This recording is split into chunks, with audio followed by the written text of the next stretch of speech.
Well, it's supposed to be a celebratory, happy, joyous holiday season, but some people in the wrestling world are not happy. They're not happy with their lot in life. They're not happy with each other. They're not happy with something. We got a little section of that today, and we got to start with Miro. Our friend Miro, the Bulgarian beast. Apparently, it's now being reported he has not been, we've been saying, where's Miro? Why, since he quit playing video games with his little friend Pip and became a monster and a beast. He was, the promos, he was mad at God and his neck of sand, and we didn't exactly know what the fuck was going on there, but he got in the ring and beat some people up and looked like a monster, and they need one. So where's Miro, we've been asking. He was mad at God, and God got his revenge by keeping him off TV for the rest of his life. Keeping him off TV. But no, actually, I don't know if God don't smite people like he used to. Back in the biblical days, he had some good ways for revenge. Plague and pestilence. I don't know if sitting home getting paid is good revenge for, is God gone soft like the rest of society? That's revenge these days. Sit home, take this check. Go about your business. We'll call you if we need you. Well, again, everyone... Actually, go ahead. Well, I was going to say, everyone's been wondering, where is Miro? There have been no answers from AEW. Miro hasn't said anything. We don't know if he's held to a confidentiality agreement, which AEW loves to do. So everyone's just been speculating. And coming out of that, his wife, CJ Perry, the former Lana in WWE, was speaking recently on WMAY 92.7. And here is a quote. Rusev Day will never die. It's always going to be around. The kids are going to want to sing it, and I'm sure it will make a return to a return in WWE at some point. Rusev, well, whatever he shows up back in, whatever friggin' name or gimmick or character he returns at some point in WWE is going to be iconic. That's the great thing about wrestling, is it doesn't matter what company you work for, what promotion. Anything can happen. Let's be honest. We know that everyone always returns back to WWE at some point. Wow. So let's stop there. That's his wife. If you're there's a lot of different ways to look at it, but as a wrestling executive, as a promotion owner, as a booker, as a promoter, what do you think of something like that's getting out there? Boy, howdy. And I'm not talking about the Wyatt family. Obviously, she's not just making this up. One would think that she is reflecting potential conversations that they have had, whether in their marital bed or on their marital couch or in their marital kitchen, because they're married. They talk to each other a lot, one would think. They haven't been married long enough, they don't talk to each other. And one would think that she wouldn't just be saying something like that out of the blue if it had never been discussed, or if he was saying, well, I love it here, honey, and I never want to go back to the evil empire.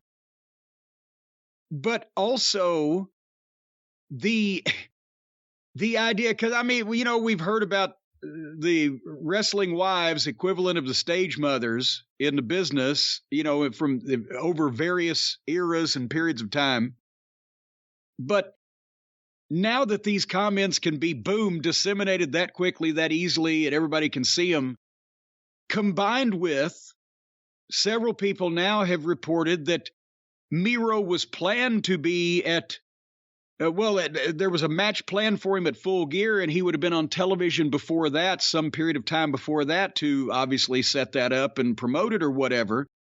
But he didn't like the creative that was presented to him by Tony. Now, I'm not going to take up for Tony Khan's booking. I can't imagine that anybody in their right mind would like the creative that Tony Khan presents to them. But he also works there for what one would imagine is a significant amount of money.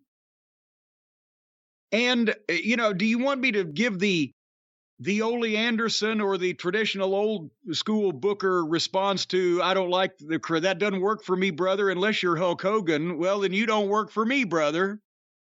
That would be what that would be. But let's say Tony, well, go ahead. I was going to say, I have this fucking squeaky chair. I was going to say, now I'm getting mad like Miro. I was going to say, I have something here from Dave Meltzer who talked about it, and this got things going even further.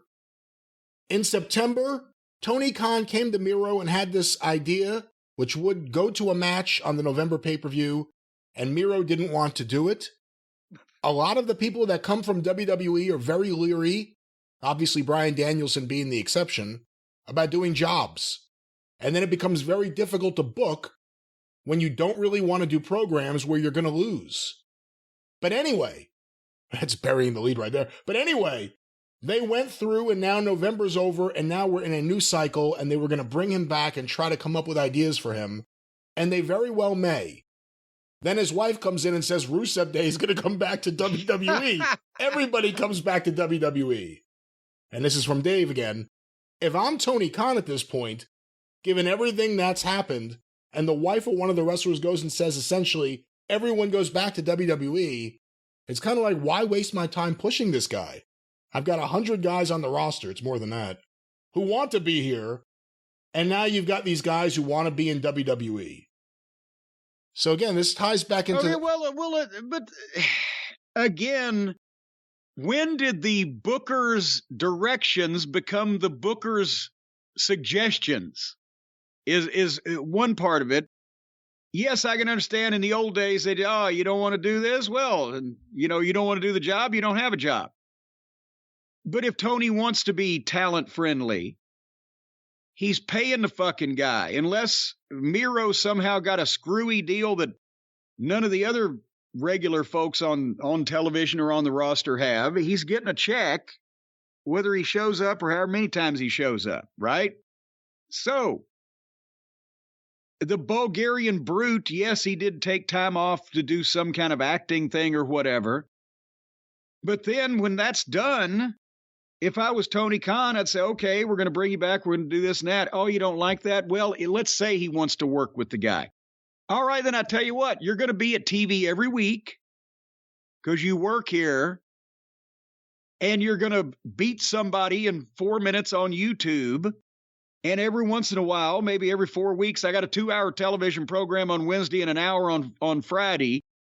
I'll put you in and you're going to fucking beat somebody every once a month or so for the next couple months on TV to make sure people remember you're still around and what the fuck you look like. And I'm going to come up with another idea. And if you don't like that one, then you're going to be at TV every week and you're going to be wrestling on YouTube. But you're not going to be beating people. You're going to be putting them fucking over. But one way or another, you're coming to work and you're going to do something. I want to be booked strong again, like when I was with Kip. Well, and then we'll bring Kip and we'll fucking shove him up your ass like a goddamn marital aid from fucking Hong Kong. And you can fucking walk around with him and every time you fart, it'll whistle Dixie out his nose. But you're going to be on goddamn television. Well, after all this, Miro took to Twitter.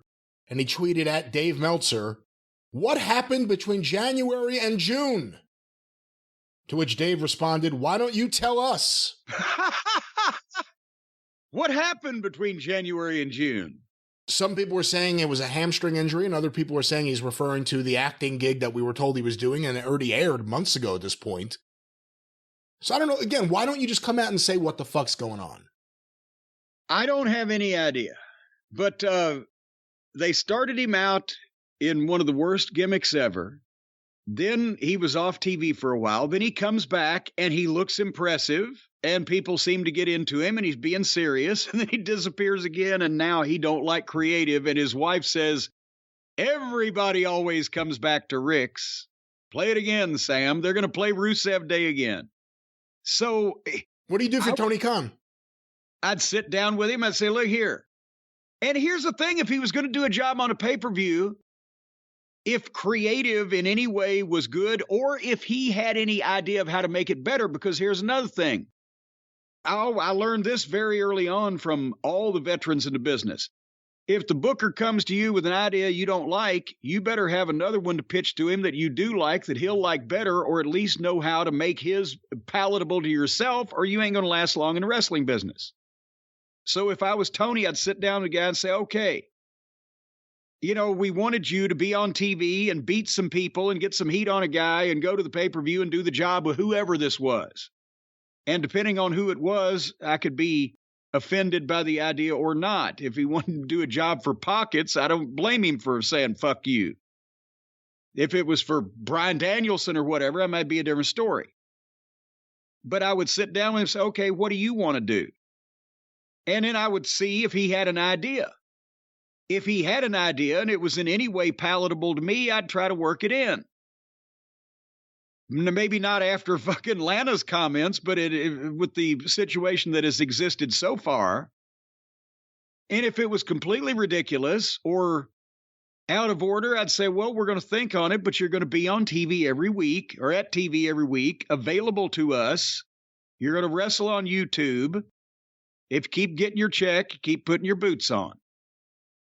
And then we'll should he keep getting his check? I mean, you're talking about how to use him. I'm saying, should he keep getting his check? That's another thing. If he don't want to come and just work, even if it's just matches, even to win, to lose, or whatever, just know when you get me in something, I'll come back. Then in that case, here's what's going to happen. You're breaching your deal, and we will hold you to it because now you're wanting to fucking go back where the grass is greener over the septic tank. So we're going to hold you to your deal, but we're going to suspend it or freeze it, or we're going to do whatever we got to do. And you can come and you can do some jobs for us, and we'll get something out of you at long last.